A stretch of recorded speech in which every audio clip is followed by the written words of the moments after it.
whenever there's an episodic series, you can bet two men will talk to you. AJ Talon and Owen Finch give their thoughts on Owen and AJ Talks.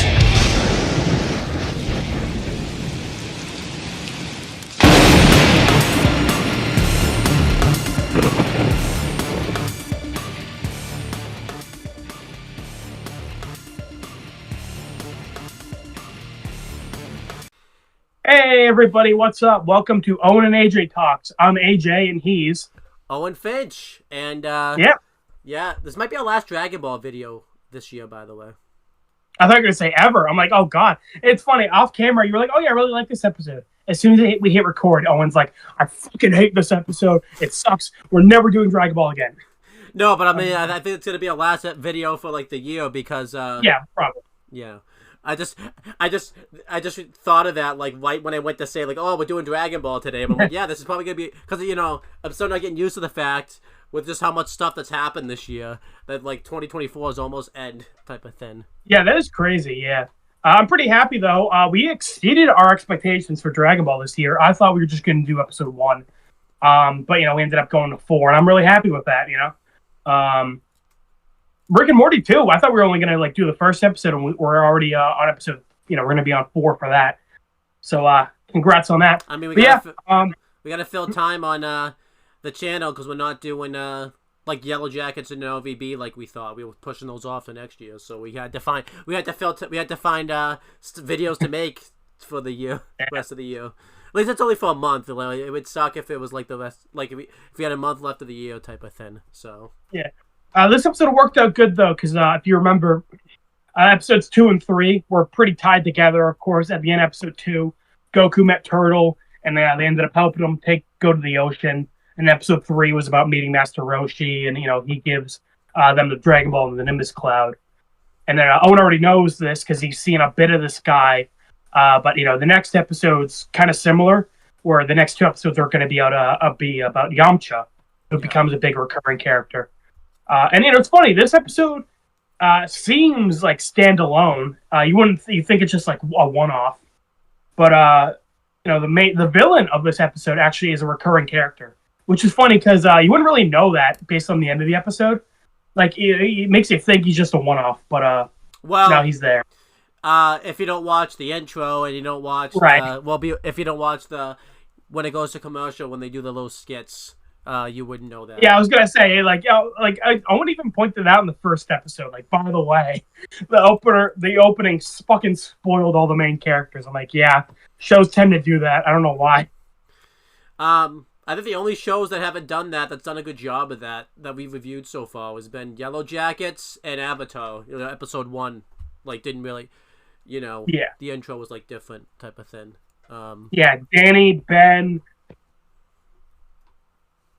Rick and Morty, I guess. I feel like Rick and Morty kind of gets a pass, I guess, because kind of gets a pass because you get the cold open kind of gives you a sense of what the show is going to be kind of about before.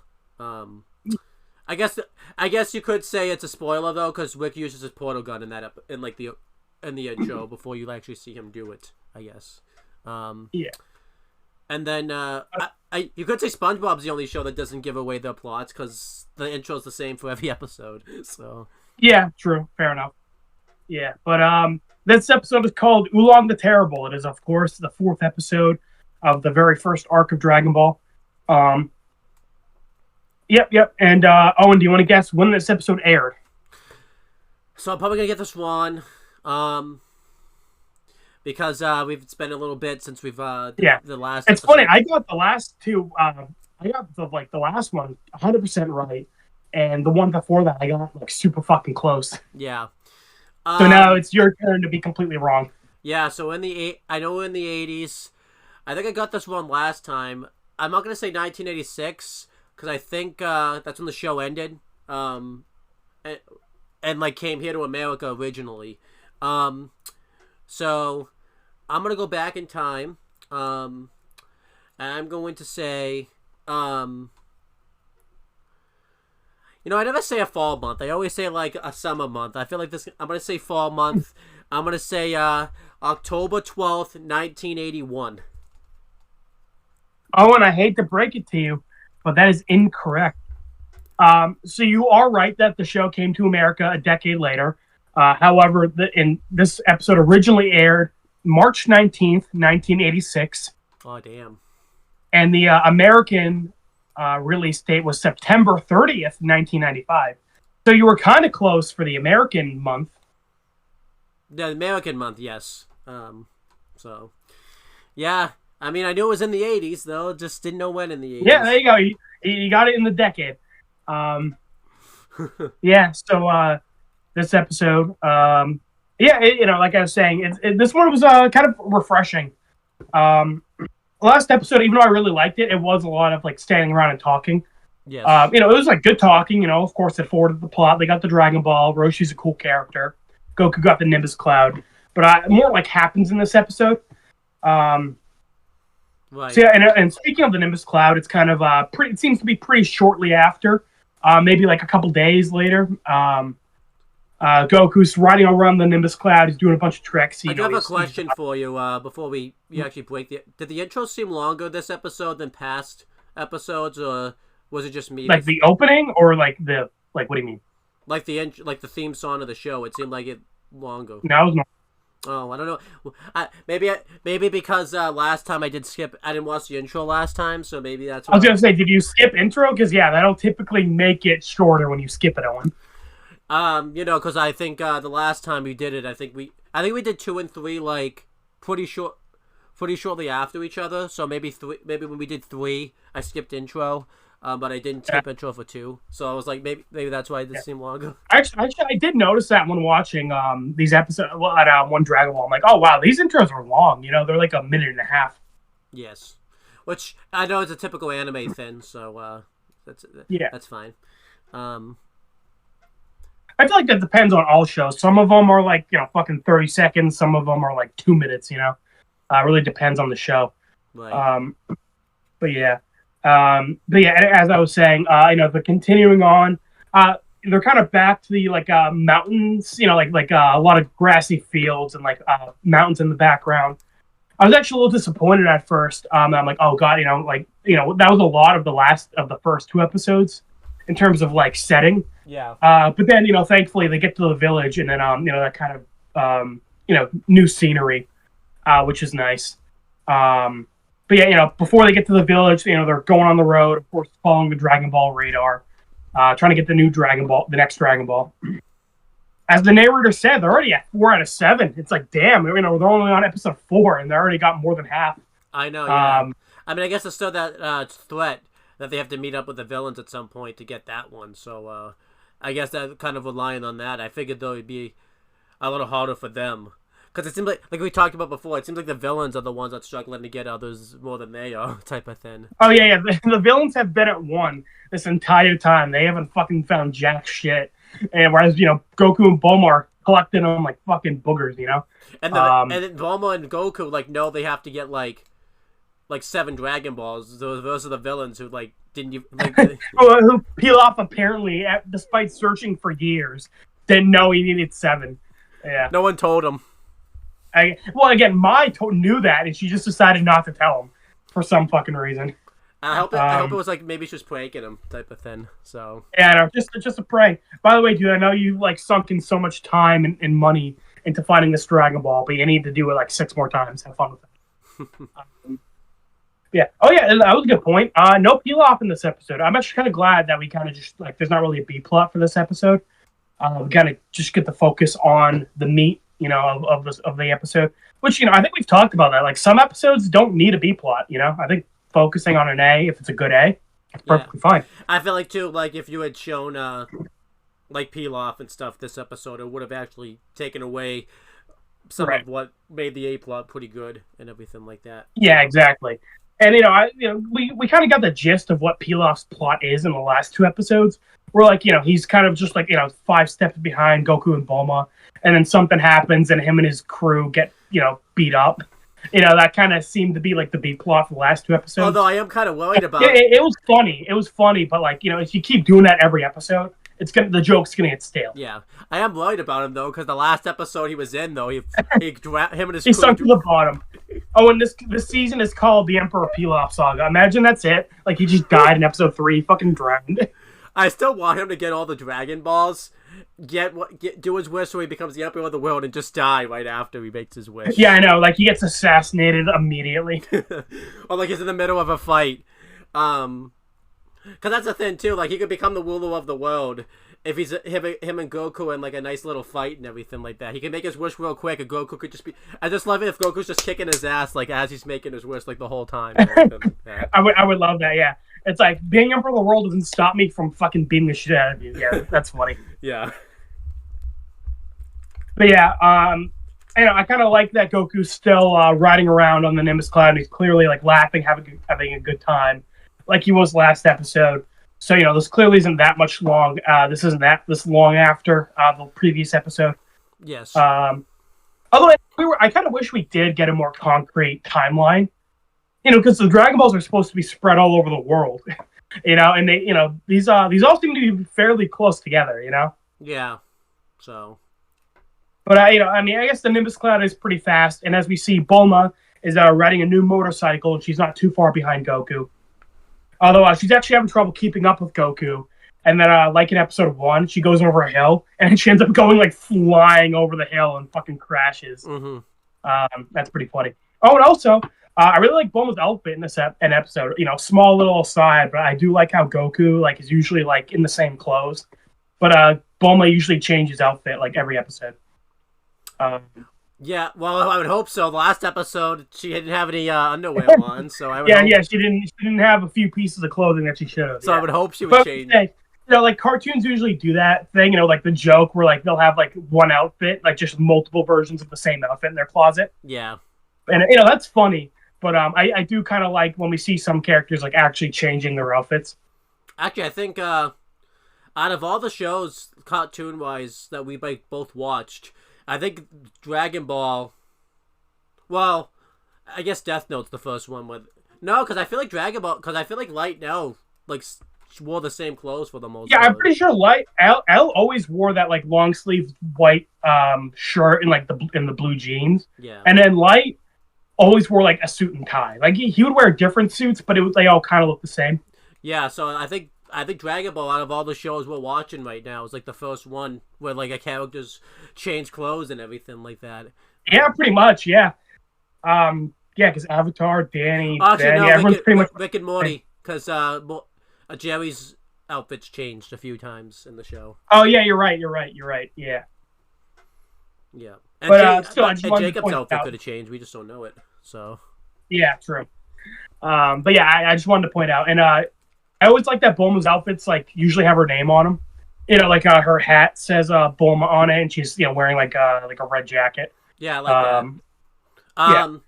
For some reason, anytime I see Bulma's outfits, though, for some reason I instantly think of Team Rocket from Pokemon. I don't know. That's so specific. I don't know why. Also, because she kind of the way her mannerisms are, I think Team Rocket. Because sometimes they act, the Team Rocket characters, whereas very over the top cartoonish type of thing. Yeah, I can see that. That's fair. Yeah.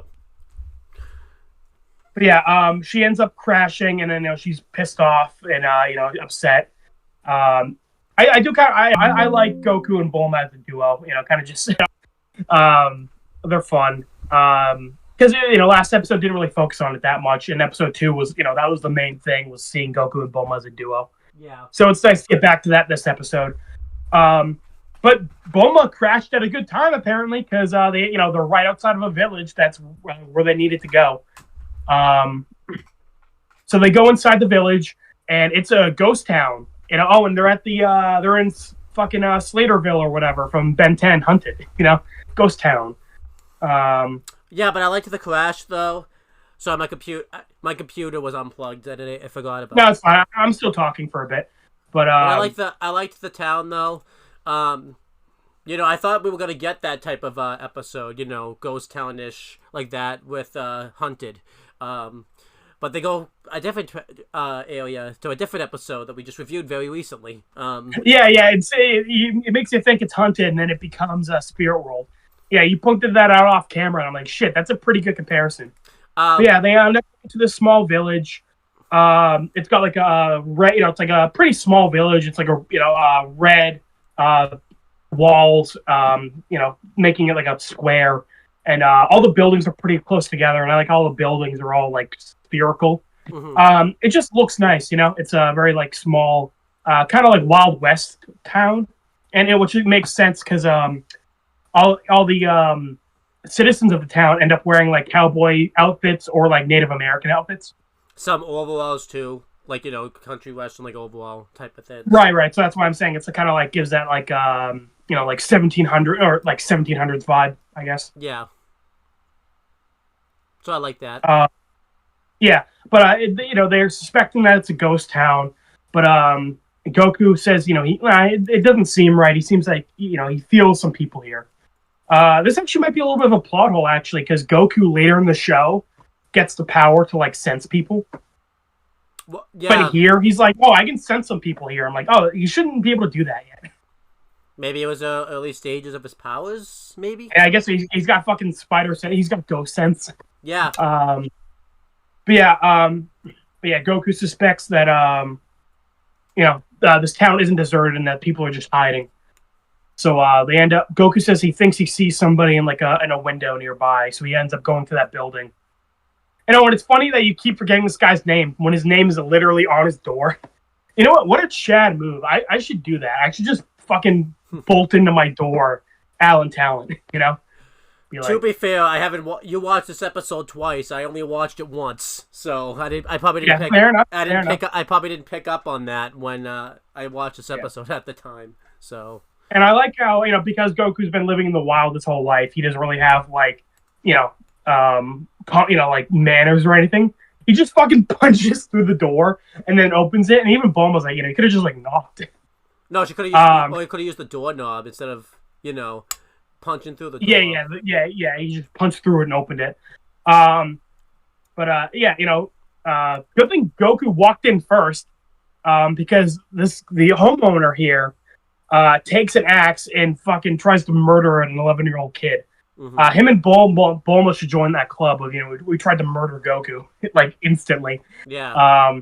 Because remember she fucking ran him over and shot him. But yeah, the axe just breaks on Goku. And they do a little comedic thing where like a little goosebump pops up, and Goku pulls out his power pole and is getting ready to attack this guy. But then this guy starts begging the Goku, like, do whatever you want with me, but please, don't abduct my daughter, Oolong. And Bulma and Goku are confused, like, Oolong, what are you talking about? We're just, like, visitors here, So once this guy realizes, this isn't Oolong, the terrible, everybody starts coming out of their homes to, like, gather around and see what's going on with Goku and Bulma.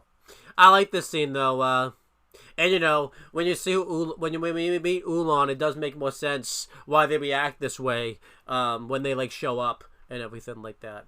Because it does seem like from what we see later on, I don't because the one difference between this and Spirit World is obviously the High-End always showed up, at night. It seems like Oolong's just kind of showing up whenever he wants.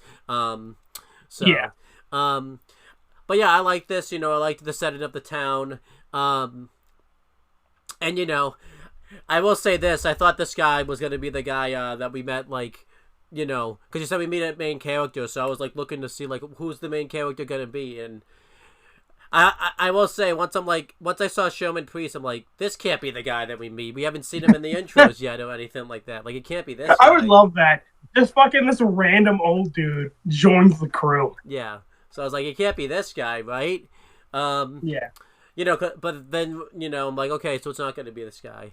But yeah, and, I obviously liked the comedic factor to this. And I did like that it showed, how much of a hero Goku is. The fact that, when he went to fight this guy, when the guy started, like, begging for mercy and everything like that, like, Goku kind of held back and everything like that. I thought that was cool. Yeah. Because I think we talked about how, like, it's kind of interesting Goku, like, doesn't really have a no-kill rule, like Aang, Danny, and Ben. But yeah, like you said, like, he's willing to show mercy, like, if he can. Absolutely. But yeah, so he's begging for mercy, and Goku and Bulma are wondering, like, why who the Oolong the Terrible is and everything like that. And before that, we see his daughter come out, and I think it was his daughter too that even had to be like, yeah, this isn't like Oolong the Terrible. I think his daughter had to point that out, not even the old guy. Pointed this out. And his daughter says, like, they seem to be pretty safe, and they do a funny joke here where Goku like touches Pokawatha's like private area. Okay, well, to be specified, he just like pats her, and Hey, 'cause obviously, remember the joke in episode 2 was like he found out Bulma doesn't have balls, So so that's how Goku determines every time if someone's a woman is he just pats the private area and says like, yep, she's not she's a girl. I wonder what happens if they have I like that Bulma just walks over and fucking punches him in the head. She's like, stop doing that. I do like too before this, like Bulma's like yelling at the old guy, Sherman Priest. That she like did this when like the first like interaction that like her and Goku have like had together, like she shot him and everything like that. So, so she hits Goku. I do wonder what's gonna happen if because I know sex changes weren't really a big thing in the 80s. Like, not as common, but like, what if someone had a sex change and all that type of stuff? Like, what would Goku do then? Like, that's a good question. Goku fucking pat people around and see it, and make your own decision. Which makes what happens later, kind of funny. Doing all of this, Sherman the Priest is kind of wondering like what they're actually doing there and everything like that, and Bulma says that, they're trying to find, Dragon Balls, and all that type of stuff. She doesn't really say exactly that they're Dragon Balls. I think she says, because she doesn't want people to know what she's looking for, because she doesn't want people to, like, get the Dragon Balls for herself type of thing. But she says... Which is smart. I like that she's not just, like, throwing that around. Good that Light Turner's on this show. Yeah, I know, right? He would have walked up to people like, this is the Death Note. I could use it to kill people. Do you want me to show you how to do it? I mean, he did pretty much. So that's literally what he did. I like how you make. You know what sucks? I like how we make these jokes, but like that's actually what happened in the fucking show, like in the movie. Right, we're not even exaggerating. Like Mia literally walked up to him, and she was gonna leave, and he was like, "Oh wait, I can show you." Yeah. It's like, oh, God. Yeah. He had that shit out in fucking gym class, dude. In fucking gym class. Oh, yeah, no, he wasn't even hiding it. He was, like, up in the bleachers fucking reading it out in the open. She literally walked up to him and was like, oh, Death Note, what's that? The weird thing is, too, when they started being secretive about it, like, remember, like, Misa, like, I don't even think her name's Misa, but I'm calling it, like, in the show, like, right, so, like, a note to, like, not Goku, Light Turner, and says, like, I have it. It's like, I remember we ranted about that, like, even more than we would have, because what was the point at that point type of thing? It's just like, movie sucks. Oh, God. But anyhow. Yeah, that movie is fucking terrible. But, so, I like that Bulma's... That's something Death Note and Goku, Dragon Ball have in common. Getting really shitty live-action movies. Well, it seems like a lot of cartoons have that in common, not just Death Note and, Yeah. always the live-action... And 10's live-action movies were pretty decent. There you go. And Danny never got them. Sad. Maybe that's a good... I feel like that would have been... I feel like Danny should have gotten one. That would have been great. Well, anyway, we're getting off... Well, considering how the Fairly Odd Parents live-action ones were, maybe we were spared there. You know what? Fair enough. Fair enough. Didn't consider that. But anyhow, so, so Bulma's telling, Sherman Priest... I know his name's Sherman Priest, but I keep wanting to call him Sherman the Priest. So yeah, that's why I was gonna point that out earlier. I was like, Owen. Should I call you Owen the Finch? Yeah, but his name's Sherman. His name is Sherman Priest, right? Not Sherman the Priest. Yeah, Sherman, last name Priest. Okay. Yeah. But Sherman, then starts telling them about the guy I can't remember names today for some. I Oolong. was gonna say the name. Okay, I was gonna say the guy. Oh, and the name of the episode is Oolong the Terrible. I don't have it. Well, again, we've sent like 4 messages to each other since the notes. I was gonna say they start telling him about fucking Pluto, the fucking the house devourer. It's like weird episodes called Oolong, but sure. Yeah, but yeah. So they start talking about how like this guy named Oolong has been coming, every day in the village and has been kidnapping. More specifically, because obviously the High-End, he didn't discriminate who he was kidnapping. He just kidnapped whoever he wanted. Hey, bye. I don't know why I keep saying the High-End. Yeah, I was gonna say you said that before, and I was like, oh, I don't know what he's talking about. But I guess he's talking about some show I haven't seen. And then I was like, oh, hey, bye, fucking Avatar. Yeah, well, High-End's like a Jewish thing too, so I mixed them up. Is it? I've never heard that word before. I thought you were talking about a different character from a different show. But hey, bye, he didn't discriminate who he was kidnapping. He kidnapped whoever got in his way, I guess. Yeah. And Oolong, he's only been kidnapping women, more specifically like girls that are like 11, I guess, like kids. Yeah. Which we find out why later. It's not as creepy as you think. I make it sound like more creepy than it is. Yeah. Okay. I was actually gonna point that out when we get to him, but I'll just say it now. In the English version, they gave Oolong like a really deep voice.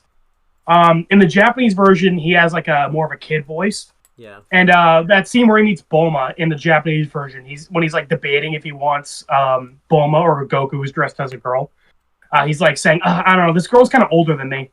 Like, okay. So, and Bulma's 16. So Oolong's supposed to be like Goku's age, like 10 or 11. Yeah. But, Oolong, the Terrible, has been kidnapping,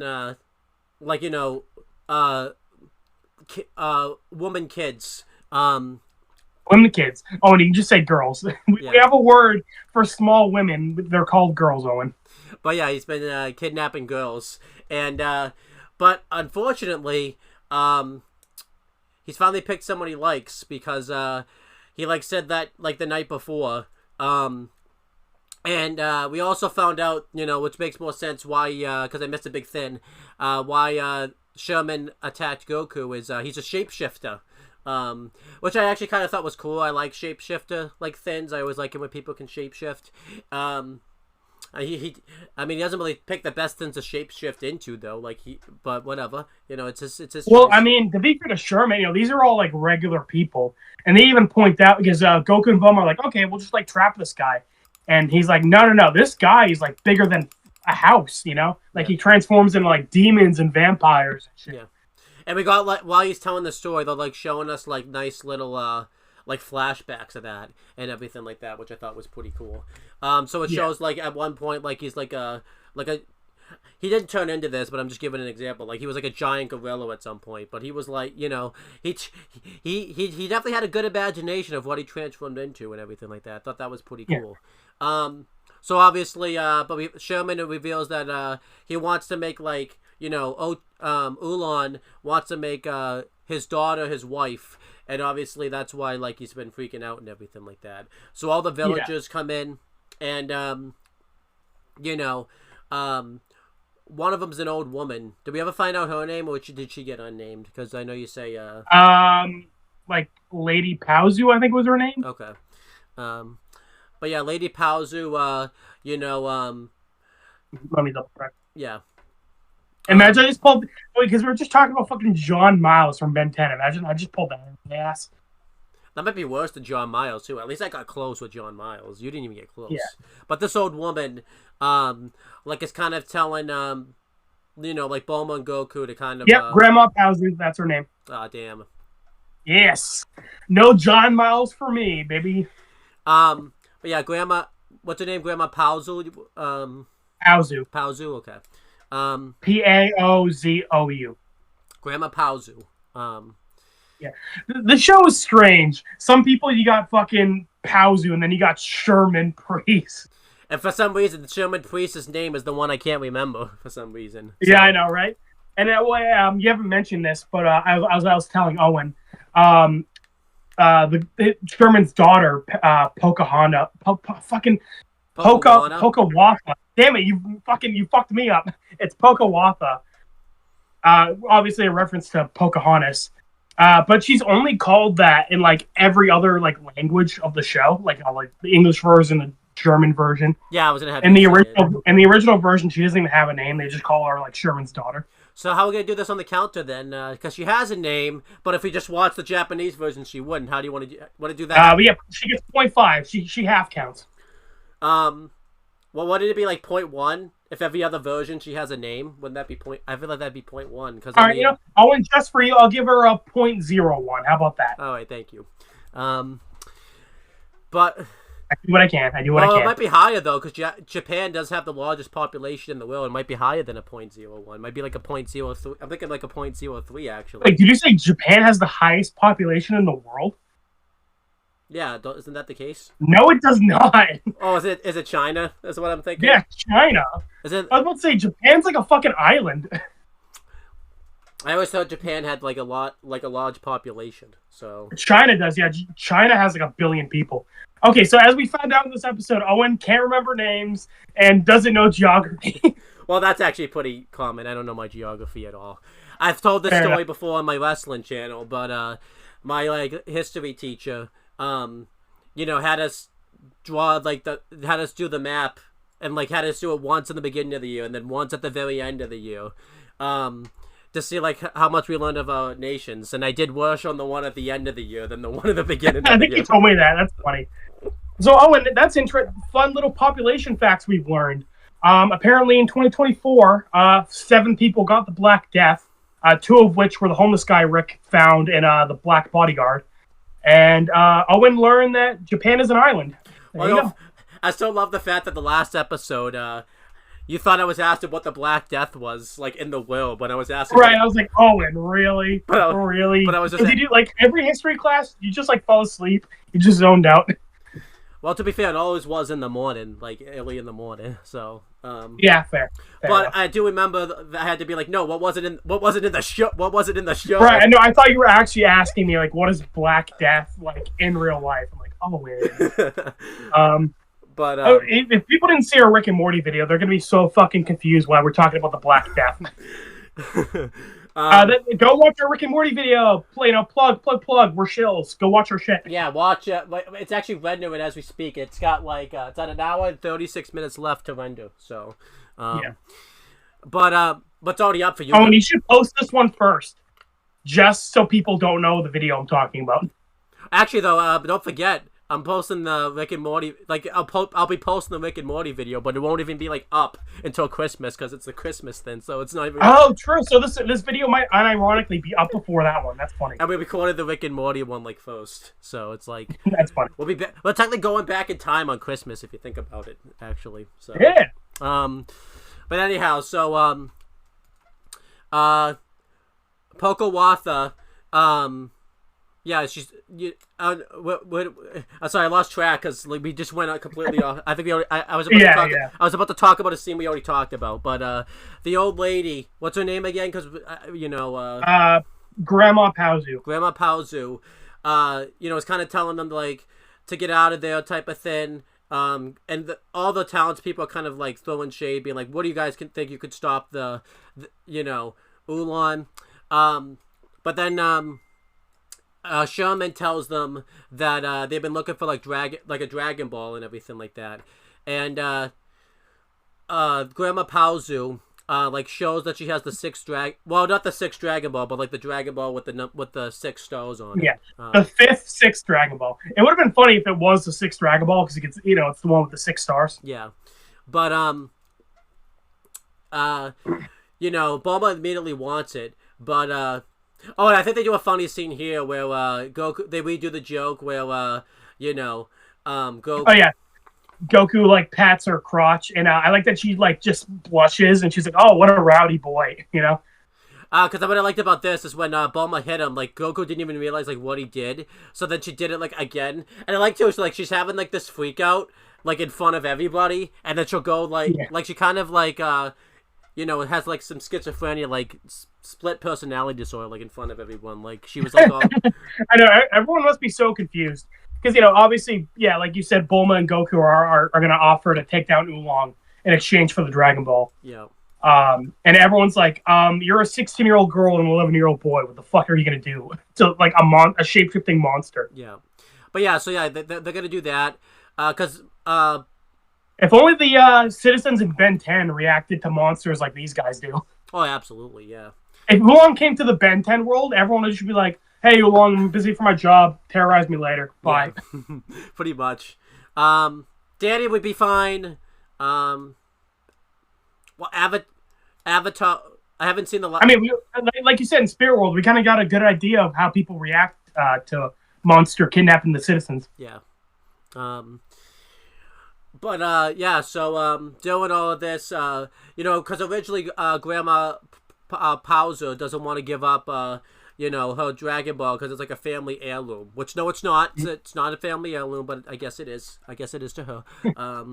Well, it's so funny that obviously in the first season the Dragon Balls haven't been used for fucking 100 hundreds of years or some shit. But now that Bulma's invented the radar, that shit's gonna be used fucking constantly. I guess that is one thing I do like, that because they haven't been used for hundreds of years, not a lot of people know about them, which kind of makes sense. Because it's it's kind of like fossils in the world. Fossils have been people have been buried for a while, so not a lot of people kind of really recognize them if they saw them type of thing nowadays. So I kind of like. So Owen, I'm gonna reference Dragon Ball Daima, which is the new Dragon Ball show that's come out. It's airing right now, actually. Some new guy uses the Dragon Balls, and the dragon is only gonna give him one wish, and usually he gives because later on the show he ends up giving more wishes. Okay. And the guy's like, "What? I thought you gave more wishes." And he's like, "No, that's only for my repeat customers." Oh, okay. So literally, I was joking about it, but he literally gets called by fucking Goku and Bulma later on the show so often. He's like, you know what? I'll just give you more wishes because you fucking keep calling me. Yeah, but I do, which is kind of funny. I do like, that not a lot of people know about the Dragon Balls. It doesn't make what Pilaf did okay in episode 1. He should have still known that shit. He still. There's nothing will ever make that okay. So I just want. Especially when as an employee already knew that, and she just for some reason didn't tell him. Yeah. So. I just want to make sure we make that clear that I do. Oh, I like that. They haven't been used for hundreds of years. And then I know some random person in the comments yeah, but you just said actually, when you just said Pilaf, it wasn't okay that he didn't know. No, that's never gonna be okay. Yeah. Nope, that is fucking dumb on his part. And look, that's what he gets. He's not in this episode because he's in the middle. He's at the bottom of the fucking ocean. But anyhow, so they make a deal pretty much that if the Bulma and Goku can take care of Oolong, that they will get the Dragon Ball in exchange, which I think is a pretty good deal. They're kind of getting ripped off there because I was thinking Goku was gonna take care of him. I think it'd be a struggle, but considering the fact last episode he beat up a big gorilla, and I think the episode before that he beat up a pterodactyl. I think they're gonna be okay. Yeah. Well, I also do like the challenge of because Goku wants to just beat up Oolong in a fight. But obviously, Oolong has kidnapped 3 girls up to this point. Yeah. So they're like, okay, well, we can't just kill Oolong because we're never gonna get the girls back. So they got to come up with a plan before Goku can just beat Oolong.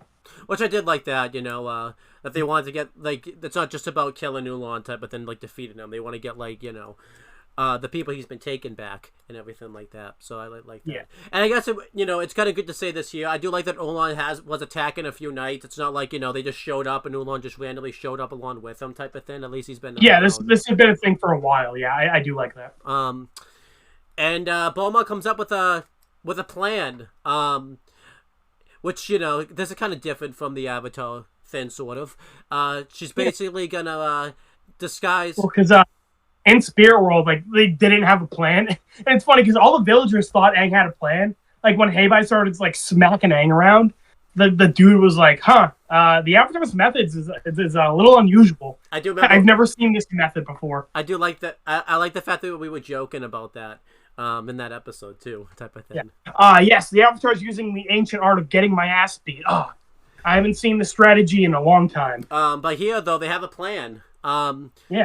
Well, Bulma has a plan. It's not a great. Well, it's an okay plan, but it's a decent plan. Yeah, it's at least a little plan. She disguises Goku as Pokawatha, and because she now at this point he doesn't want just any woman. He doesn't want any girl. He wants Pocawatha. Don't know what I don't know what's so special about Pocawatha, but she's got something that. Well, we find out at the end of the episode why Oolong wanted her, which is kind of funny. Yeah, but Goku doesn't want to go along with this plan. He's in the dress like the next scene, and he's just like, yeah, I'm not feeling this plan. I actually was kind of surprised about this. I figured he'd be okay with it, because like he's so kind of chill and go with the flow about everything. But I guess dressing like a woman, I guess, isn't Goku's jam. So. Well, I do like it's not because he's like embarrassed to dress like as a girl. He's like saying like, oh, it's so hard to like move in this this like dress. Yeah, so I do like that. Yeah, Bulma goes out there. Well, Goku goes out there, and Bulma's like, "You're still gonna have my back, right?" And Bulma immediately closes the door, kind of showing that she's just sending Goku to the wolves, pretty much. I love this where Goku's like, "So what are you gonna do, Bulma?" And Bulma just like doesn't say a word. She just like pushes him out, then shuts the door. Oh, this was good continuity where the door still has a hole in it when Goku punched it. Yeah, I liked that. And then Bulma like looked through the door and then was like, "You got this, Goku. I'll just watch from here." I love that. Again, I just watched the Spirit World episode with Hey Bye. I liked it. This was different, obviously. There's no let's just say there's no Sokka here, so yeah, I was gonna say this is this is how you know your real friends from your fake friends. Your real friends will fight a giant spirit demon for you and throw a boomerang at its ass. Bulma will fucking leave you to the wolves. Yes, it will. Not only leave you to the wolves, when the wolf becomes a handsome man, she'll fuck up the plan. By the way, too, I should mention this, because we have to make this joke now every time we say throw you to the wolves, and not the Yellow Jackets wolves. Yeah, because you'll fucking come out with 100% survival rate if you get thrown to the Yellow Jackets wolves. Yeah. But you know what? We'll make it a 99% survival rate because Van died, but the wolves are so shit she came back to life. Actually, I gotta hope that's the plot point. The next when that's revealed. It wasn't like the forest ghost that revived her. It's that the wolves were so shit. Like anything they kill actually just comes back to life. That'd be awesome. I'd love that so much. That's our thing from now on. If anybody comes back to life, it's like, oh, the wolves must have attacked them and brought them back to life. But do you think that's why the spider monkey dude came back to life? Yeah. It wasn't the hybrid that killed him. The wolves came and attacked him at the last second and brought him back to life. There you go. Yeah, Washington is a fucking sea bear or a sea rhinoceros magnet. He's a sea wolf magnet where the wolves keep attacking him. He's fucking died like 3 times. Yeah. But yeah, I think this is you to talk. But I liked everything that happened here. I kind of liked that like Bulma had a plan. I liked we got kind of like a plot from this nice little conversation here and everything like that. Yeah. This is like the halfway mark of the episode. So I kind of like, the first half is just like, going to the village, meeting the residents, getting told what's going on. And like you said, I like that, this isn't like Oolong hasn't been attacking for the last, he didn't just arrive yesterday. He's been doing this for a while. The second half of the episode is basically like fighting, quote unquote, Oolong. Mm-hmm. So yeah, Goku is out in like the town square. I say square because the whole town is a fucking square. But yeah, he's dressed as Pocawatha, and everyone else like runs back into their homes because they hear Oolong stomping. And he's dressed. Oolong is not dressed. He is a giant like red demon ogre, but he's wearing like a nice white tuxedo and like has like a big bouquet of flowers for Pocawatha. Mm-hmm. Oolong, he's got style. As we're gonna find out, he's legitimately a very good husband. Yes, he is. Yeah. So he arrives, and of course, Goku's like, turned his back to Oolong, like he's trying to hide his face, so Oolong doesn't get a good look at him. And Oolong is buying it so far. He's happy to see Pocawatha, and that she's gonna come with Oolong. But Goku, of course, isn't doing a very good job acting as a girl. Like he's like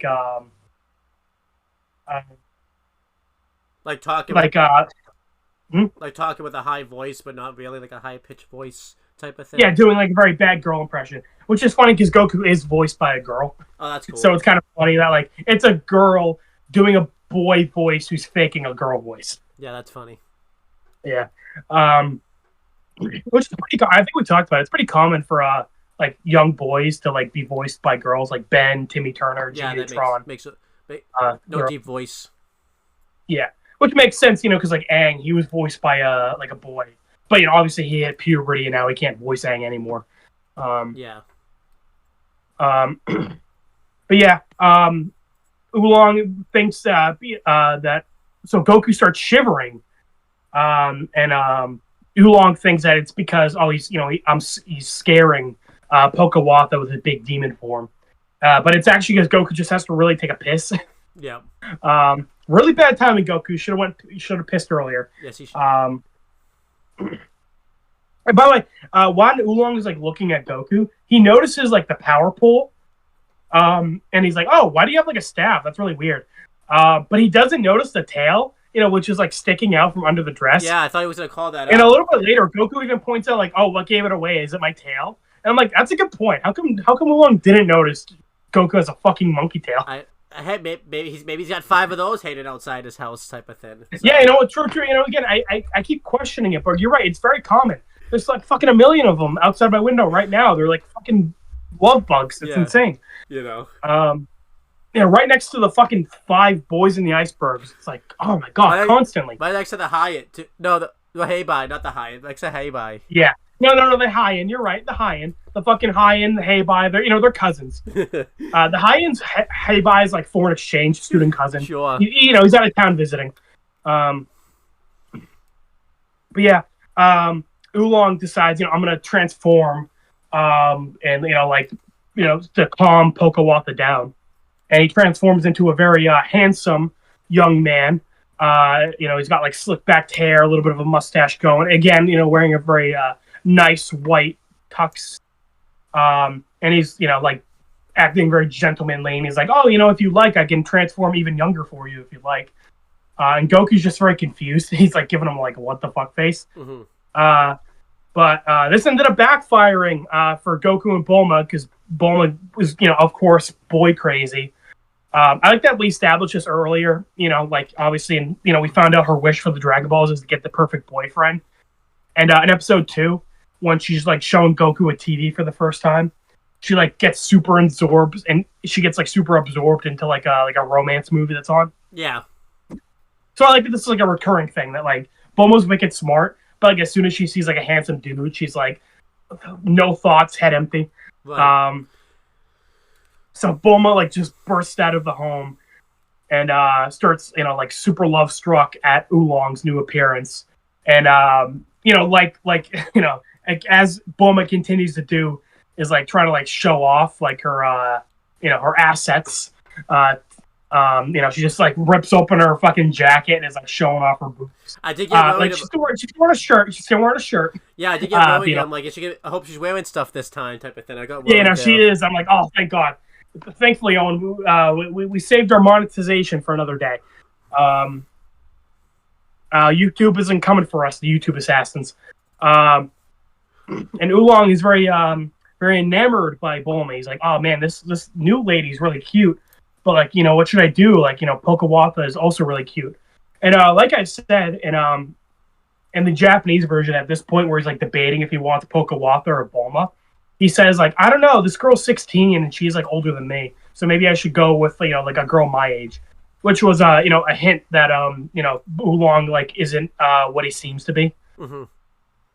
So but yeah, so he's like. But he's like basically like Pokawatha's like really cute, like quiet girl. And we later on we find out why he wants a quiet girl. But he's like nice quiet girl versus big boobs. Tough choice.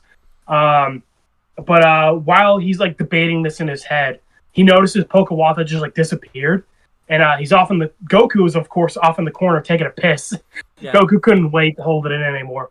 And Oolong's like, wait a minute, she's like pissing standing up, and he like marches over there, like all cartoony, like he looks like a cartoon dad, going to ground his son. Yeah, he really did. I swear, I seen Timmy Turner's dad do that exact thing. Again, and then he just, I don't know why this, because again, this doesn't necessarily mean that Pokawatha it was a dude. It could just mean, they could have been, maybe Pokawatha had a sex change within the span of a day type of thing. There you go. I don't know if you can have 11 years you know, old. you know what, Owen, you're right. I don't think Oolong considered that the fucking 10-year-old girl had a sex change. You're right. Oolong should have considered that. In a day, too. In a day. Yeah, true. Because he attacked the village the day before, and he was like, all right, I'm coming for Pokawatha tomorrow. And then he's like, the middle of nowhere with no hospital care, really. Like, not much hospital care or anything like that. So it's like... I know, right? Like a tiny-ass village in the middle of nowhere. Like I was saying earlier, this village is fucking surrounded by green fields and mountains. Like, nothing around. So I don't think it's just I don't think anyone's having a sex change in a day. So. Oh, we say that, but remember, they can fucking store like cars and homes inside of little capsules. But do they have that technology though? We don't know that. Good point. Fucking listen. I would hope they have better technology. They don't have access to better technology. If Sherman is fucking wearing overalls and shit, like come on, man, you're in the future. But yeah, Oolong freaks out when he realizes Goku has a dick. And I like that, continuing the joke that Goku doesn't really tell the difference. Well, he has to, pat people to, tell if they have balls or not. Goku's like, oh, what? How'd you figure it out? I can never figure it out just by looking. And like I said, Goku's like, is it my tail that gave me away? And I'm like, yeah, that's a good point. It's kind of funny he didn't notice that. Again, just had 4 of them outside his house. Yeah, true. Fucking hanging around all the time. But yeah, Oolong gets pissed off that he's been deceived, that he almost married a dude. Oolong, come on, man. It's 1986, man. Come on, be more progressive. What's up, even 1986? Fuck, I don't even know what year it is. Probably 1980, maybe I don't know. It's fucking 3,000 in Dragon Ball years. But yeah, Oolong gets pissed off and stops transforming as a handsome dude and transforms into a big bull. And at this point, Bulma realizes, oh, yeah, right, so transform. I'm a fucking moron. And she just, slowly walks back inside. Mm-hmm. And I like that Sherman's, giving her shit. Okay, you kind of ruined the plan. But he's also grateful to her. He's like, well, on the plus side, he doesn't want to marry Pokawatha anymore. He wants to marry you. And Pokawatha's like, oh, thanks, Bulma. Yeah. And Bulma's like, okay, I did not agree to that. But we did find out a pretty big thing about, not Pokawatha, Oolong can, transform into, your desires or whatever. That's why he transformed into, a handsome dude and all that type of stuff. He transforms into, your desires. Well, yeah, I mean, we saw that earlier, because when he thought Goku was, scared of him, he transformed into, a handsome dude to try and, make her, calm down. But he was, actually explained to us type of thing, so. Yeah. So yeah, Bulma says all right, plan's off. Someone ruined it. Totally wasn't me. And then so Goku's pretty happy. He's like, finally, I wanted to do this from the start. He gets rid of the girl clothes. He's back in his usual blue outfit in the power pole, and he's getting ready to fight. Oolong is transformed into a giant bull. I like in the English version, they gave the bull a Spanish accent. Yeah, that's pretty. And Oolong's talking a lot of shit. He's like, all right, boy, you better back down because I'm going to, run you over and, ram you and stuff. It's not going to be pretty. And Goku's like, all right, cool. Stop talking tough. Let's fight. Yeah. And, of course, Oolong, and, because we're going to find out Oolong isn't actually very tough. He's, upset that Goku's not backing down. And then, no matter how much he's insults Goku or talks big, Goku's not backing down. He's ready to fight him. Yeah, and then, kind of cool because as we saw, Heibai was actually a real threat. So I kind of like that Oolong's actually all talk. And like I said, all these villagers are normal people. Right. So I know, they saw a big monster and they're assuming oh god, this thing's gonna kill us. But now Oolong's actually not really all that strong. He's just transforming looks scary. I guess I like the difference too is when Heibai was facing Ain, he really wasn't, he was kind of ignoring Ain for the most part, but here was different. Oolong's actually pay attention to Goku and everything. Heibai is shown to be stronger than anything we've seen. He just kind of knocked Aang aside super easily. Which I think is because Spirit World is a very important episode for the show, and it's our first introduction to the spirits. So Heibai had to be shown to be like a big deal. Yeah. Whereas, of course, Dragon Ball, especially in its first season, is a comedy. So it's kind of I like the it's flipping on its head, and like the monster terrorizing town isn't actually like like very strong. Right. But Oolong is like he's upset that Goku's not backing down, and he looks over to the clock and realizes that he's been here for almost 5 minutes. So not only is Goku ready to pick a fight, but he's gonna untransform soon. So he runs off, and Goku chases after him. But thankfully, for Oolong, I guess, that he ran outside the village just in time before he untransformed. And he's literally just sitting there, like, whistling, hands in his pocket, like, do-do-do-do-do. And he's now transformed into a small pig. Well, not like a real world pig, like, obviously the animals in Dragon Ball talk. Like, he's got, like a black, like, butler suit on. And, like, he's about Goku's height. Yeah. And Goku walks up to him. He thinks he's just like a random dude. And he's like, hey, you seen a giant bowl around here? And Oolong's like, oh, yeah, he just went that way. Mm-hmm. So Goku is like just running around the whole village trying to find Oolong. And Oolong... Not even the whole village. He's like outside he's like in the woods trying to find him. Yeah, like in the woods near the village, yeah. And then Oolong demonstrates the most powerful ability of all. He starts breaking the fourth wall and talking to the audience. Yeah. And he starts explaining that basically, he went to transforming kindergarten. Like, he went to school to learn how to transform. And basically now he can transform to any form he wants for 5 minutes. But after 5 minutes, he has a 1 minute cooldown. Right. AJ, I went to transforming school and I failed it, so that's why I can't do that. So. Yeah, I know. Owen, what a coincidence! I also failed it. I wonder if we were in the same class. I don't think so. I was in the advanced class. You were in like the super advanced class. So. Yeah. Listen, Oolong is stuck for 5 minutes in a 1 minute cooldown. Ben must have been fucking valedictorian because he can transform for 10 minutes, and his cooldown is whatever the fuck the writers say. Yeah, so that's good. Sometimes his cooldown is fucking like 2 seconds. Sometimes his cooldown is like a week. Yeah, it really was. Especially his 10 minutes. Sometimes his 10 minutes is an hour, and sometimes his 10 minutes is 2 seconds. But you talked about this pig and everything like that. So that's kind of an interesting. I haven't watched Dragon Ball really, like from beginning to end. I've only seen like bits and pieces of it and stuff like that. Yeah. So I've technically never actually met Oolong, but I've met him in the sense that like anytime, like I've talked about before, they go to commercial break, they'll do like a little skit saying like we'll be right back, and it's always Oolong and like Goku just kind of dicking around with the Dragon Balls and everything like that. Yeah. So I do think it's kind of funny that like now I get to actually like meet Oolong type of thing.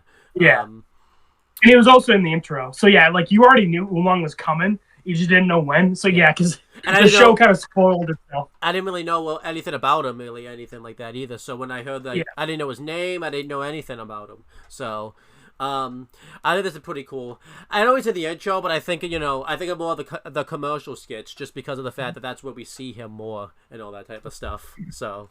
And Oolong starts the long trend in Dragon Ball where most of Goku's friends tried to kill him at first. Okay. Do they have I assume they do a joke with this later on. Well, I think you've mentioned that before, right? Or yeah, it's like literally like pretty much all of Goku's best friends tried to kill him when they first met. Didn't you mention that's a joke? Like he brings one of his friends like back to life or something who like tried to kill him, or like when he's saying goodbye to him, like he said, "Yeah, I tried to kill you like a week ago." It's something like yeah, something like that. Yeah. Well, I mean, I guess Oolong wasn't technically the first because Bulma like ran him over and shot him. Right. But like in terms of like Oolong is like the villain of the episode, Yeah. Like so Oolong kind of starts that trend, which is kind of fun. But yeah, so I guess I feel like most shows have characters like that. Obviously Kevin and Ben, Zuko and Avatar. I feel like most shows have one where like the guy who tried to kill the main character like a million times and ends up becoming like their best friend. Actually, SpongeBob's the reverse of that. Because Mr. Krabs and Plankton were friends first, and then they became enemies. So it's. Oh, you're right. True. So that's pretty cool.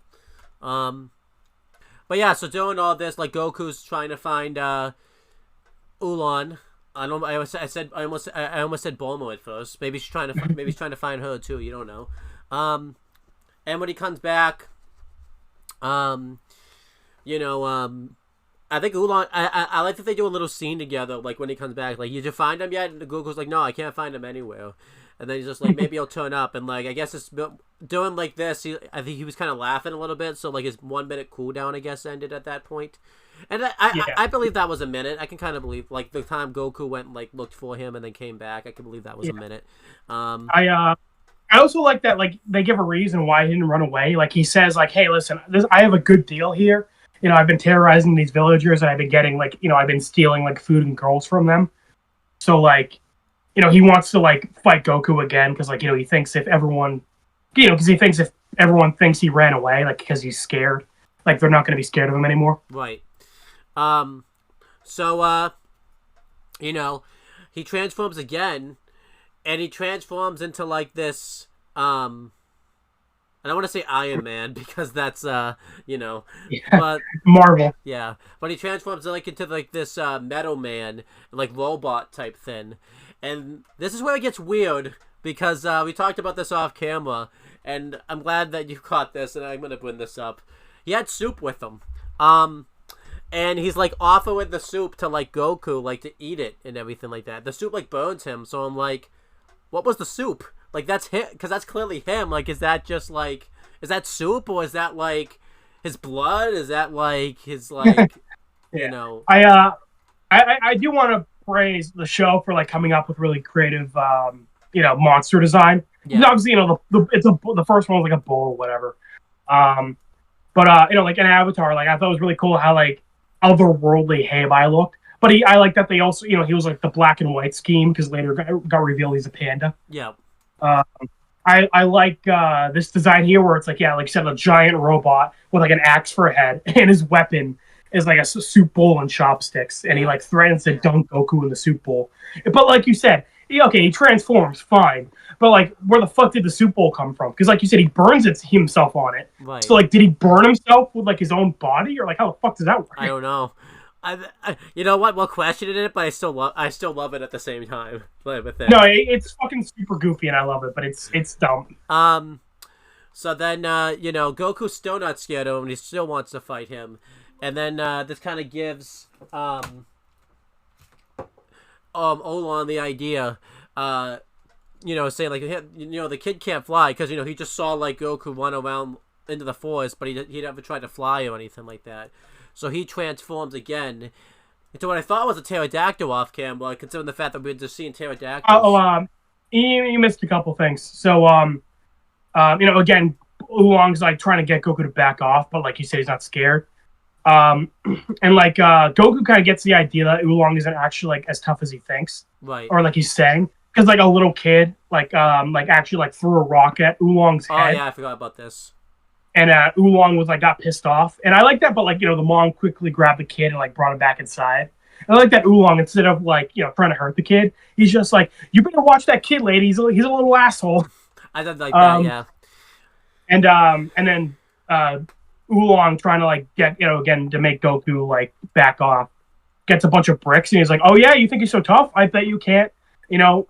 Break these bricks, because that's like a karate thing. With his bare hands, and he doesn't just break them with his bare hands. He breaks them with one finger. Yeah. Then was it his pinky too? Yeah. That would have been cool if it was his pinky. Yeah, I'm pretty sure it was his pinky. Yeah. He lifted a fucking truck and a car in the first episode, so yeah, I can see that. Yeah.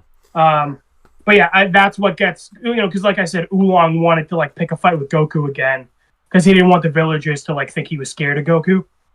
Yeah, I remember that. But then when he saw how strong Goku is, he's like, all right, you know what? I'm out. Yeah. And you know what? That is the most realistic reaction from a villain ever. When he saw this fucking little kid break all these bricks with a finger, he's like, all right, you know what? Yeah, all right, fair enough. Goodbye. Kind of reminds me of like Simmons when he saw the meta, like talking to like... Yeah, where he's like, oh, really? They sent another blue guy? Oh, fuck! Simmons and Oolong need to be best buddies after that. Oh, yeah, the fucking most realistic reactions in a show. You see a fucking super strong badass. You're like, no, I'm gone. See ya. Or that guy from, that, like, got, like, Travis's, like, death, like, his death report. in Yellow Oh yeah, Jackets. yeah, where they were like gonna, he wanted in on the plot, but then they were gonna light him on fire. He's like, you know what? You make an excellent point. I'm out of this show. Goodbye. You'll never see me again. I'm a one-off character. It is. And as you know, as of where you are right now, we haven't seen him yet. So Yeah, that's when you realize, all right, I'm not the main villain or the main hero. I'm a background character, and I'm completely fine with that. Goodbye. well, except Simmons, for some reason he's allowed to be around still. So Yeah. but And Oolong apparently. yeah, this guy, I guess this guy didn't have that. I guess that guy in Yellow Jackets didn't get. You know, if LVB and Dragon Ball writers were writing Yellow Jackets, he would have been part of the main crew. Yeah. You know what? So Simmons and Oolong are buddies, and then that guy from Yellow Jackets, he's like that acquaintance you see every now and again. Like, you went to school together, and you kind of keep in touch every couple months. Yeah. But yeah, doing all this, Oolong turns into a bat, thinking that Goku's not going to be able to fly, and he flies away. And Goku's just like, oh, no, you don't. So he calls over the cloud. The Flying Nimbus. The Flying Nimbus. And, he gets on the cloud. They do a nice little chase scene here, where Goku's chasing after Oolong. And I liked this. You know, this was a nice little chase scene. Kind of a first chase scene of the whole show. And I kind of like that we got to see, Goku get to use Mr. Nimbus as like a fighting thing and all that type of stuff. And Mr. Nimbus is a Rick and Morty character. You just said Mr. Nimbus a second ago when I said the cloud. I said the Nimbus Cloud. Oh, then well. So I'm all right. I'm calling the Nimbus Cloud Mr. Nimbus from now on. And every time Goku uses it, instead of the cloud, I'm imagining him riding on Mr. Nimbus. Yes, but yeah, the Nimbus / Mr. Nimbus. To be fair, I guarantee you that's where Rick and Morty got the idea from too. Was from Dragon Ball. But yeah, he's riding Mr. Nimbus, and doing all this, Oolong transforms back into his original self. I like that. You know, once Goku catches up, he goes into he turns into a rocket. Yeah, that was cool. I like that too. And I like, we kind of see like them going into the clouds, and you get like a POV shot of Oolong where he's like running alongside like the mountains. And this was cool too because it was a lot like Avatar and with Aang chasing after the Heibai. And weirdly enough, this was cool. I like didn't overstay its welcome. It was probably like 45 seconds to like a minute chase. So doing all this, Oolong transforms back into his original self, and he falls obviously because he can't fly. And Goku saves him actually, which is pretty cool. He could have just let him fall to his death, but he didn't. And then imagining that Oolong just fucking splatters on the ground, and Goku's like, "It is what it is." Yep. Goku takes him back to the village, and he's all tied up now at this point. And Oolong. Wait, this is you, but I like this scene here. Okay. Yeah, I thought you were gonna talk about the other stuff longer, so I was like, oh, okay, yeah. Well, I think I kept missing stuff, so. Right. So it's fine. But yeah, Oolong gets captured, and Goku brings Oolong back all tied up. I like that it's like sunset now, so like obviously this is like taking like a day probably. Yeah, which is I think it's pretty realistic.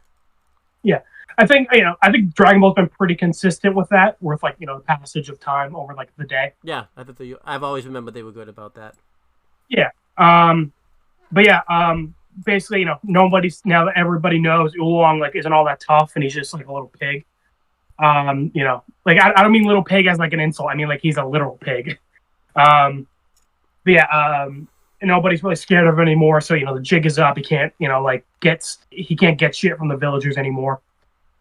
So they demand that he bring they bring him to his home where he's captured the other girl. And so he does. And I like how the whole village comes too. like the whole fucking village just like goes on this walk. Yeah, they want to see the the kids and everything like that. So yeah. And I like at one point Oolong kind of like gives Goku a side eye, and Goku's just like, if you turn into a bug, I'm gonna squash you. And then Oolong just like blushes because he was like, yeah, okay, that was totally my plan. He's embarrassed that Goku saw through him. But yeah, they end up at Oolong's house, which is a big palace basically. Mm-hmm. And they're like, oh my god, this place is huge. I'm kind of amazed none of the villagers have ever seen this before because it didn't seem like it was that long of a walk. Yeah. like imagine this big ass like mansion, like down the street from your village, and nobody questioned it. Right. They're like, oh, okay, that's a random mansion here. Okay, I wonder who lives there. Whatever. Yeah. Like someone just says, "Hey, I'm just gonna go out for a walk one day," and then they just see the mansion. It's like, "Oh, I guess that's a thing now," type of thing. So Yeah. All right. Well, I wonder how long that's been there. Oh well, I won't question this at all. And it's like no, these guys really are like the Ben 10 citizens. They're like they see this crazy shit and they're like, oh well. or like Sarge in the Wall episode of Oh yeah, where he saw the second one, he's like, well, okay then, business as usual. Yeah. But yeah, Oolong's kind of bragging that, all right, this mansion took a long time to build. He had to scam a lot of people to get the money to like build it. And Goku's like, oh yeah, you probably shouldn't be proud of that, dude. But the parents of the three girls that Oolong has captured run into the mansion all happy. They're gonna finally see their little girls again. They run in, expecting to see their poor little girls in chains, all sad. Mm-hmm. But no, they walk in. And one of the girls is like at the table, like reading, like in eating. Another girl is like in like sunglasses, wearing like a nice scarf, and like sitting in a chair, drinking a smoothie.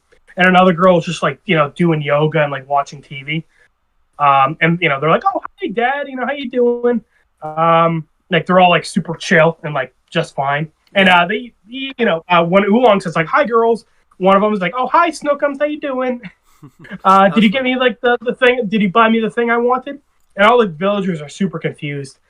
And Oolong's like, yeah. So the reason I want a Pokawatha is because I got these girls to like marry me and like do the housework and stuff for me. But like they're just like they want too much. They keep wanting me to buy stuff for them, and they're all kind of just like taking over my place. So like he's like, please take them back. Can't blame him. So I love that. I think it makes sense why Oolong joins the group, because like he wasn't even really bad. Like I said, he's like Goku's age. He's just like a little kid acting up. Yeah. And as we find out, he wasn't even mistreating the girls. Like he kidnapped them, but like they ended up basically running the house, and now Oolong's like buying them a bunch of expensive shit, and they all end up like liking Oolong. I do like too. I guess he didn't want to give them back, because obviously that would have given up like they would have given him away if he just said, yeah, I don't want them anymore, I'm going to give them back. So I want right, and they don't even want to go. As soon as they see their dad, they're like, oh, hi, Dad, cool, how you doing? Yeah. So. I think they even say like, oh, this place is way better than farming, because like it's like a small town. Yeah. They were like all living in like small homes, and we're like, oh shit, now we're living in a palace. This is awesome. Yeah, so you can see why. Yeah. So I wonder. I would like to get a prequel episode. We're probably not going to get it of like what the first few days were like before then, like to see like what Oolong was doing off camera with these women. Yeah. Like, I mean, yeah, from what it sounds like is he just kind of brought them to their mansion, and they just started like living the high life. mm-hmm. And like like I was saying, Oolong wanted them to like do the housework and stuff, but they just like said no, and Oolong was like, oh, okay. So again, I like that Oolong wasn't even like a monster. He was just like a little kid fucking acting up. And I like to think too, like when the first one didn't work out, he got another one. When the other one didn't work out, he got a third one. Well, yeah, that's what happened, because that's why he said he wanted Pokawatha, the fourth girl, because he was hoping like a nice quiet girl wouldn't start doing this. So like, literally, that's what happened. He got the first girl. She started like wanting a bunch of presents, and not doing housework. So he got the second girl. Same thing. Third girl. I feel like Pokawatha would have done the same thing. No, that's what I'm saying. If he kidnapped Pokawatha would have been living the high life. She wouldn't have even wanted to go back home. Right. But yeah, all's well that ends well. All the girls end up going back home. Too bad Sokka didn't get this in Avatar when he got kidnapped by, Heibai. I don't think he got any of this stuff. He was like, he was just trapped in the spirit. I know. Poor Sokka didn't even get a bathroom. I know. Poor Sokka too. Like, there's a good chance his face could have been ripped off in like the spirit. Oh yeah, Ko the face. He could have gave Ko the face stealer a mean look and lost his face. Yeah. How's that work, by the way? Do you lose? I think we talked.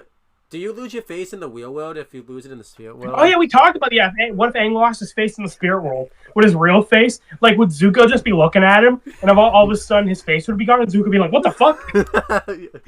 Oh, Zuko. Oh. You know what? If Zuko has a scar on his face, if Zuko lost his face, would the scar also disappear?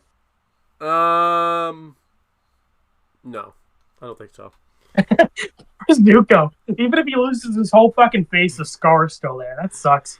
I like to think the spirit water wouldn't work on Zuko's skull. Like the skull is Well, literally, I mean, the spirit water apparently fucking revives the dead, but so like, would it fucking heal the scar? right.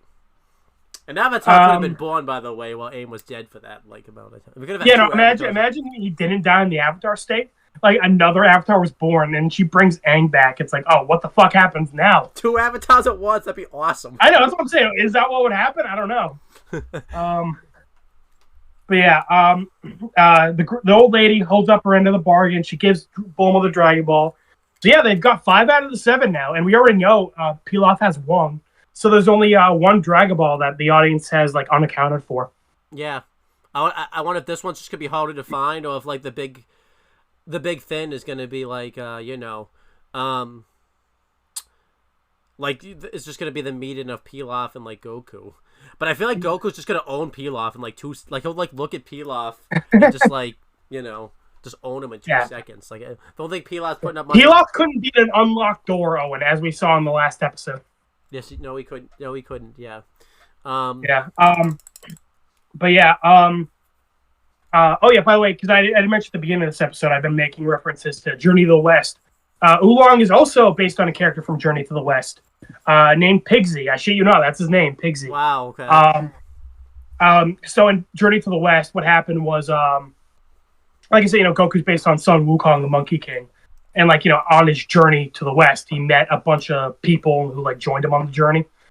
Bulma was based on, like, the priest at the beginning. Pigsy, it was a spirit in heaven, but he got drunk and flirted with, like, another spirit's wife. So he got killed and reincarnated as a pig. Damn. And he was really pissed off that he was born as a pig, so he started eating people. So yeah, that's definitely not what Oolong's like in fucking Dragon Ball. So this is much more of a PG version, where instead of eating people, he's just kidnapping girls, and then the girls end up like wearing the pants in the marriage. Mm-hmm.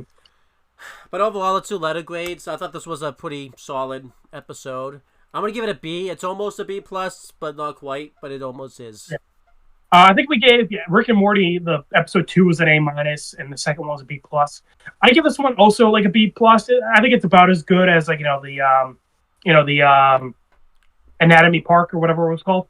Yeah, I'll probably change my mind once I see more of like Oolong, and I don't know Oolong well enough as like a character yet to really rate this episode. Although I will say that is a criticism with this episode, is that like when this episode ends, like it does not give any indication that Oolong is like joining the group. I mean, because the thing is, at least with Master Roshi, they did that scene with him afterwards, like with Pilaf and everything like that. So. Yeah, and also like when he left, like it kind of just seemed like there was more to this guy than meets the eye. Yeah. Yeah, here you wouldn't know that.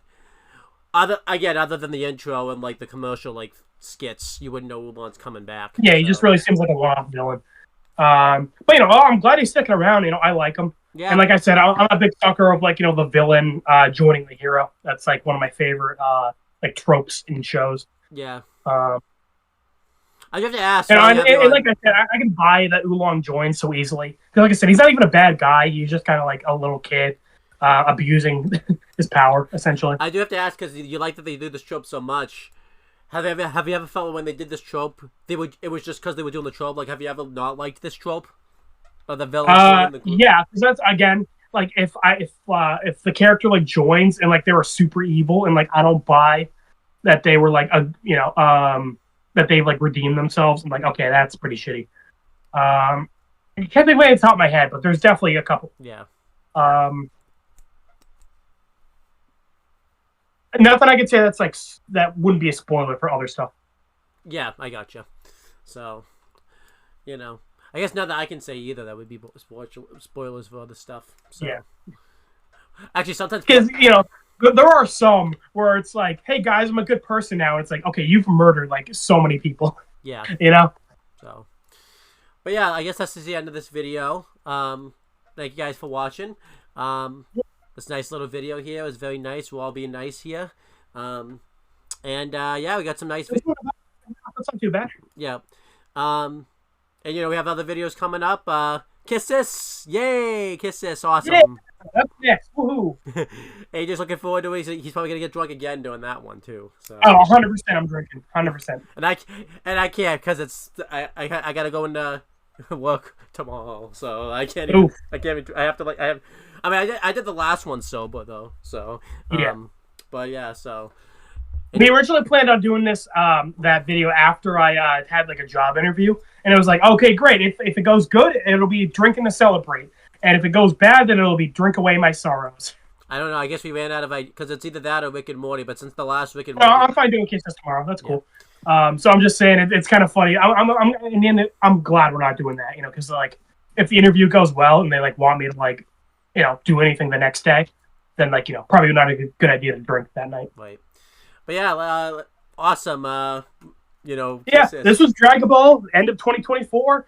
We ended up doing more Dragon Ball this year than I expected. I'm happy about it. But yeah, we will continue the rest of the first arc of Dragon Ball in 2025. Look forward to it. Me too.